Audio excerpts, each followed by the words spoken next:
4000 साल पहले की ये बात, तकरीबन 4000 साल पहले की ये बात है कि जब इब्राहीम अलैहिस्सलाम को हुक्म दिया जाता है, जब खाने काबा तामीर हो चुका तो हुक्म दिया गया कि बुलाओ अब लोगों को कि मेरे इस घर की ज़ियारत के लिए आए।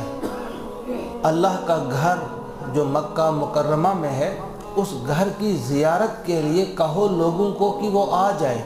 ज़रा तसव्वुर कीजिए, मोबाइल फ़ोन्स नहीं थे, किसी किस्म के कोई फ़ोन नहीं थे, हत्ता कि लाउड स्पीकर भी नहीं था, किसी हद तक दूर तक फिर भी आवाज़ जाती वो भी नहीं था। बग़ैर लाउड स्पीकर के, बग़ैर टीवी, बग़ैर रेडियो, कोई इस किस्म के आलात नहीं थे। अल्लाह ताला फरमाते हैं आप बुलाओ। और जब आज आप जाते हैं, जिस वक्त आप एहराम बांधते हैं, उसके बाद लब्बैक अल्लाहुम्मा लब्बैक कहते हैं, मैं हाजिर हूँ